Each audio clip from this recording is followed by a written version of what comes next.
Barbie. Hey, Barbie. Why are you looking at them? Look at me. Look at me, Barbie. I'm sorry. You're a kid off. Oh, God. Okay. Welcome to Writers Not Rejects. This is our first episode. My name is Jay. I'm joined by my co-host, Sai, today. And a little bit about us. So we wanted to create a podcast for people in a very, very similar situation to us. I've been writing for like 2.5 years, and it sucks ass. I'm not going to lie. You were actually passionate about it, which is crazy. Yeah, I think I started when I was 14. When I was a young lad when I was in the fields of India.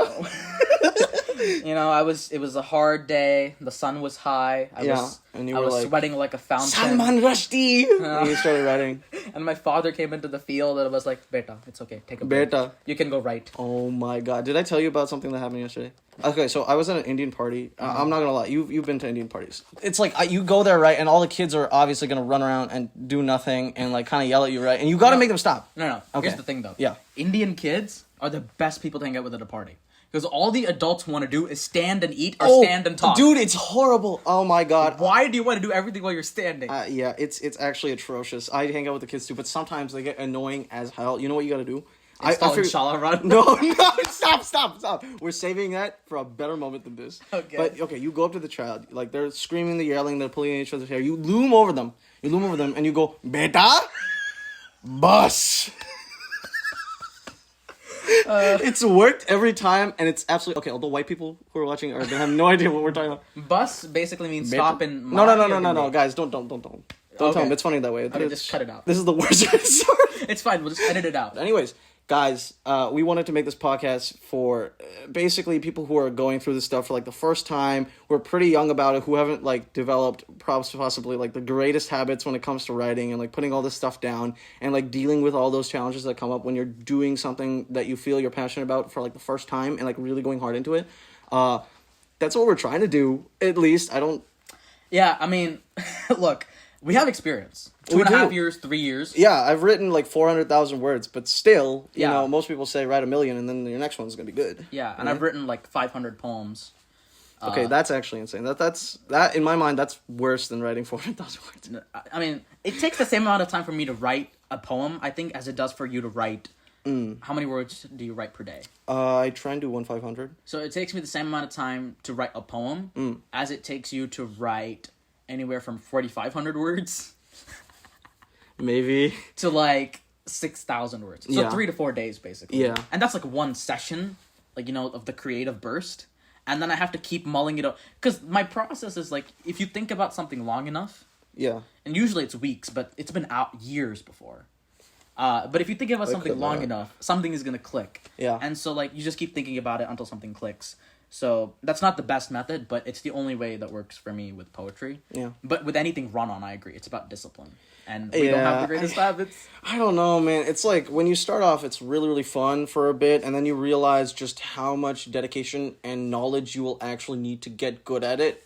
Like, personally, I think I have some potential. I think I can definitely make something really cool. Definitely. I just know that it's going to take 10 years to get anywhere. Yeah. Anywhere. No, right? And I think with you, the novel is just like, as a medium, it's so long. You it's can't scary. practice writing novels. Listen, every time I try not to write a novel, it just spirals into like a trilogy. It's so bad.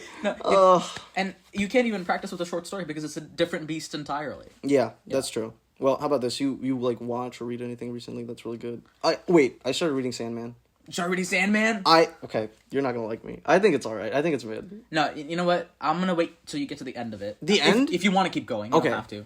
But I think it's really good. Revolutionary? It's not like revolutionary or anything. It's just really good. I think it says a lot about storytelling and about humans. Yeah, I mean, I got to like that. What's that guy who keeps on living? 100 years. I don't remember his name, but I got to that episode. William Shakespeare's friend. Shakespeare. That's how they spell it in the comics. Yeah. I got to that part. I'm like, this is a good thing, but it's like, man, yeah. I don't know. Yeah. I feel like some parts it kind of regresses into something I don't like, but I'm gonna keep reading. I have my own criticisms of it, but I think it's worth. Neil Gaiman is just that kind of writer where I feel like you should read it. Yeah, this is like the first time I've actually ever read something by him. If Good Omens, the TV show, doesn't count. It absolutely counts. Really? He wrote all the episodes. I guess, and Terry Pratchett did kind of help, but then the second season he like took over for it.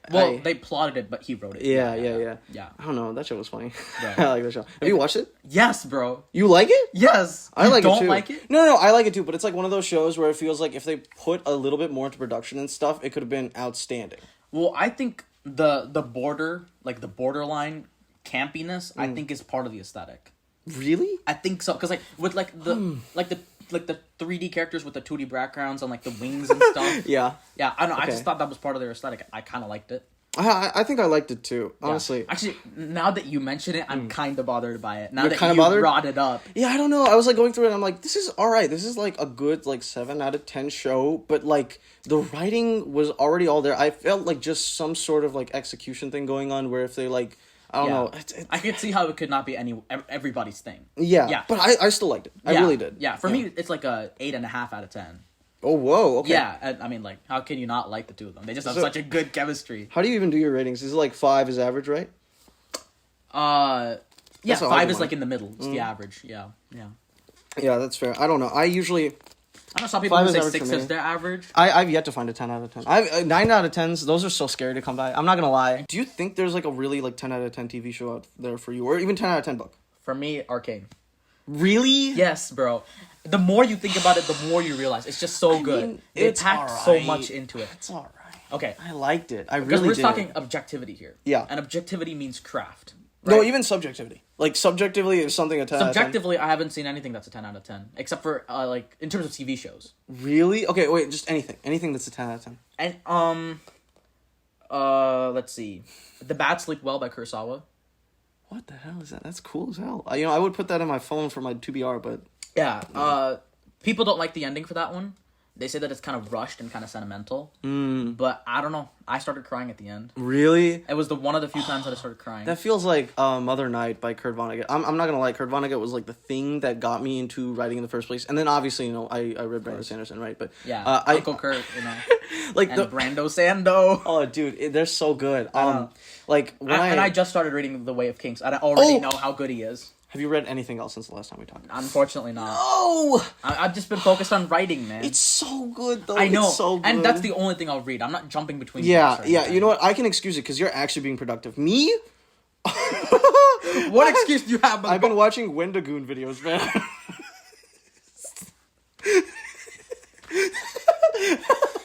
So I'm sorry, but I have not read anything for the past 5 days. I've just been binging Wendigoon. 5 days. Okay, Shit, but you've that's been working good. on an outline. You've been working on an I've outline. finished my outline. I just haven't. I can't bang this hammer because then, Yeah. as you know from the intro video, she would kill me. But That's true. yeah, But like, I'm sorry. Please let me live. She's glaring. she's at gonna me. kill you after this podcast. Yeah, it's gonna happen. She's gonna kill me just so she can revive me, just so she can kill me again. Oh God, It's like- she's actually an Angreal. That's terrifying. What? What? An Blue Eye on- Samurai, buddy. What is this? Oh, I thought you said Ongrayo, and I was like, I what's don't know what that? the hell that is. An That's. I think Onryo. you're being racist right now. Actually, Blue Eye Samurai, in terms of like, no, subjectively, it's also not a 10 out of 10. The last 2 episodes are just kind of meh. I feel like I've always been able to find snippets and like specific episodes that are 10 out of 10s, but never like a complete package that's a 10 out of 10. Yeah, not for TV shows. It's just there's just too many episodes. Do you even think it's possible to make a 10 out of 10 thing? Because whenever I think She's writing one. she's really, She's writing one. dude, I cannot wait. I'm No, actually excited. I mean, you need look- to show that to me. And also Arcane, I thought the first season. First season, just 10 out of 10, the whole package. Yes. It's like, and they set out to do this, right? They set out to, so that, like, there's an episode that's forgettable. And every single episode, something significant happens. Like, it's memorable, it's good. I'm gonna stop before I rant on Arcane. Actually, how good it is. I don't know. I mean, perhaps we can do an episode on that, because I want to go rewatch it. I like that just one scene where it's, like, fully stylized, animated, the watch. The fight scene? Yes. Yeah. I was like, yeah, that's a 10 out of 10 moment, but I've rarely even come across it was a 10 out of 10 in full. Like, even The Way of Kings and stuff like that. But, Yeah. So I honestly, I kind of want to talk about a little bit about, like, how we started and stuff like that. So, for me, it's like, I had a point in my life where it was just 6 months of me trying story ideas repeatedly. Like, I feel like this is the same for almost everyone who even gets into writing. Like, even after, like, a year or, like, 8 months in, I was still really unsure whether or not I even wanted to do it. I was only doing it out of essentially inspiration and stuff like that, right? Yeah, yeah. So I had read like all of Vonnegut, and I was so disappointed when I like got to the end of it because I'm like, I don't know if I can find a good book ever again, which is a really stupid ass thing to think. No, but that's such a valid feeling. I feel that right now. Yeah. I finished Rockio. I'm done with all of Brandon Sanderson, and I'm like, there's nothing else. No, because if you know my love of Ocean Vuong. Yeah. I read his 2 poetry collections and his novel. Yeah. And any other poet, it just doesn't come to par with him. Yeah. Like, once you read him, it's just like you read something else. Or I read my own poems, and I'm like... Damn. I mean, it's all right. Like the meme. Yeah. But, it's like... It's okay. Yeah. Yeah, But, I feel like... They get really close, too. There's some people get really close, but it's just not him. It's not hidden the same way. No. I feel that's so hard. You have no idea. But anyway, continue. Yeah, that's essentially how like the first 6 or 8 months went. Like I was just trying stories repeatedly. I was just cycling through ideas. I don't think I wrote anything that was above 20 pages for like 6 or 8 months. It was crazy because at that point I had not learned that if you want to make a novel, it is not going to be fun for like the majority of it. At least for me. If that's the case for y'all, you guys are some lucky motherfuckers. I wish. Sai, you're like that. You actually have inspiration and stuff like that. It's crazy. You can like work through something. What do you mean by that? Well, I mean that you're like, out of most people that I know, you're actually legitimately passionate about it. I feel passion at some points, but most of the points I feel dead inside. Oh, I see. Like about the actual grind. About the actual process of writing. Well, for me, here's the thing. I'm so paranoid because the way I write is like I'm waiting for the moment of realization. And sometimes it's like months. So I'll go for months without writing a poem. And I'm so paranoid that I've lost it. And I'll never write a poem again. So when it comes, I turn off my phone. My family doesn't exist anymore. And I just sit down and I type as many drafts I can before I lose that burst. That's the reason why. That's so important to have, to just not have distractions. I feel like it's so hard to get. I don't know. That's why I liked when I went off to college. Because then you can just sit down and no one's going to bother you or nothing. I mean, you get homework and stuff, but if you work ahead, you're fine. What do you mean? But you're so cute. I thought like all these girls. All right, no. It's fine. Okay. We'll cut this whole bit out. Really? Yeah. I think unless you want to keep it in. We'll just bleep I want my ego to be stoked. Guys, if you think I'm cute, like, share, and subscribe.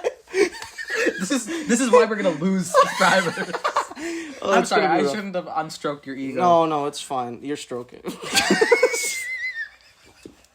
Shut up. Okay, yeah, we gotta revert back. But no, I essentially had this huge chunk of time where I never absolutely thought that I would even finish one manuscript. Right. Much less do anything related to publishing and stuff. No, yeah. Much less even have like a good idea. But actually, in terms of good ideas, I like look back on some of the stories I have. Like when I'm having a really boring day and I can't write, I just go and look at past stuff I've written and I'm like, damn, son! Right? This is actually sick as hell. You feel that? Well, okay, so when I'm writing it in the moment, in that creative burst... It sucks. I'm like, this is a great line. Okay. And I know that after that burst is gone, I look at it, and I'm like... And it's like... This is just sad. Really? This is a good line? And then I show it to people, and they're like, this is amazing. And I'm like, really? This is amazing? Exact same process. All right. Maybe it's because I'm like looking at Ocean Vuong again, and I'm like trying to compare to something I will never reach. Right? No, I just think he's an asymptote. You can never reach it. For me, anyway. I don't think so. I don't know. Maybe it's something where like if you reread something, it just feels a little worse. I feel that sometimes. Or like if you hype something the first time you read it, and then you go back to it, your expectations are gonna go down because you just wanted to go back up again. But no. Yeah. Well, here's the thing. So immediately after I've written it, when the creative burst is gone, I feel like it's bad. Yeah. But then like months later, I feel like, oh, this is actually pretty good. I don't know why I thought it wasn't good. So it's just this constant process of self-doubt and confidence and self-doubt and confidence. And that's basically how it goes, honestly. Yeah. I don't know how to get out. I don't think I can get out of it. It's really tough to. Like, that's when you have to get to the point where you can just do something that sucks for a little bit. Like, Well, this is one of the reasons I can't write a lot, is when I know a poem is mediocre, I don't even attempt to finish it. Yeah, I sometimes feel that. Yeah, like, I know when it's going to be mediocre, but it's going to have, like, 2 or 3 good lines that I can say for later, and I do finish it. But I can feel it when I'm thinking of all the lines to the ending, and it's just not good. There's nothing salvageable. That is the worst feeling. And my poetry teacher my professor says that no poem is beyond redemption, but I have written a few that are beyond redemption. I feel the same way. Yeah. And maybe it's just my process. Maybe she's right, and I need to mature more. I don't know. No, again, all of this is just, if we're talking about time scales and stuff, 10 years, and then we'll actually be making good shit. Yeah. Until then, we're going to be making alright stuff. Well, actually, I think I'm making good stuff right now. I think you are too. In my opinion, so. you're like, out of all the poetry I've read, which is just you. No, I mean, like, I think I'm 7 out of 10 right now. 7 out of 10 right now? I think so. I have a lot to learn, right? Because it's like that curve where it's like you need like minuscule changes. Yeah. Or sorry, like you need to like improve a lot, but it's only going to improve like a little bit. That mob cycle mentality, that's crazy. I think no, but yeah, continue. Continue. We just keep circling back to it. All right, well, yeah, and then I just had that period of time, and then eventually I realized that if I want to get anything done, I just kind of have to grind through it, and I think that was like the first time I actually finished something that was 50K words. Right, and that was first time. That's actually impressive. Yeah, and I did that in high school, and I was like, okay, I did it. Some parts of that really, really sucked. Some parts of that I had to force my way through it. Some parts of that I just had to throw in a random twist that would actually get me excited about writing the next part. Yeah, 54,000 words. That's what you said. 54K? No, just like 50K, somewhere around 50K, there. Okay. And then after that, I essentially buckled down, and I was like, you know what? That was a fun process. I'm gonna go write a short story. I wrote a trilogy. Well, actually, I wrote one book out of a trilogy, and then I was like, I don't want to do the other two because I don't like the first book. And that next one was like 133,000. Okay. Yeah. So you progressively just keep on going. Yeah, now this one that I'm going to do is going to be like 175K, and I want to die. So, that's kind of what I'm going through right now. Yeah. How about you? For me, here's the thing, right? I think there's two problems with me. The first you'll know is just how distracting the world we live in is. Yeah, it's rough. It's really rough. I've like gotten rid of all my social media, like get rid of YouTube, get rid of everything, and still. No, but I have an Android, so I can't get rid of YouTube.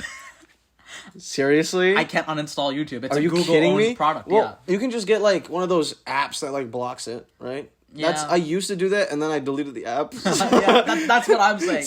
There's ways to get around, but if you just like delete the app entirely, and there's no way to like bring it back, unless you have to like install it all over again. I mean, okay, guys, Sigma male, crazy omega-3 fish oil pill tip. Lock yourself to your chair. I wrap a rope around myself when I work, so it's harder for me to escape. I feel miserable. Maybe I should. Well, okay. So that's a joke. You probably don't want to do that. It's probably not healthy. I don't think I'm doing this healthily. It's kind of like demeaning to your own self. Yeah. Well, I think I used to feel that way, and then now I'm actually like confident and like I'm okay with it. I'm just like this is just my process now. It is just my Too process. far into this. Triple knot. Really tired. I can't get out. It's rough. But that's usually how I get most of my work done. It's hard to do. It's hard to build a habit, and it's like you can't do it overnight, which is such a sucky thing. I really want to do really fast changes, but you're right. It's short changes for long-term growth. Yeah. Which is rough. Yeah. Because then you have to be consistent, and being consistent is hard. Yeah. And I don't like being consistent. Yeah. It's like you do all this work and it improves by this. I want to go watch more Vendigo. Actually, that was such a good channel. Oh my god. I think shit, I'm trying to think. We're going to give so many channels free promotion. You have no idea. I feel like I could do an entire episode just talking about like different channels and different stuff that I use that help me with my writing. Yeah. Because I feel like there's a lot of that there. But to be honest, even if I had never encountered any of the channels that I think helped me with my writing, but I had just spent all that time writing instead, it would have probably helped me more. Yeah. So, I don't know. I feel like some people, especially me, we can really rationalize a way to be like procrastinating. Like I can be like, no, for sure. I'll just go to sleep like right now so I can wake up early and do more work. Yeah. Or like, or like go watch a YouTube video about something where you're supposed to be writing. That's the whole point of it. You just sit down and write, and that's how you get any progress done. Yeah.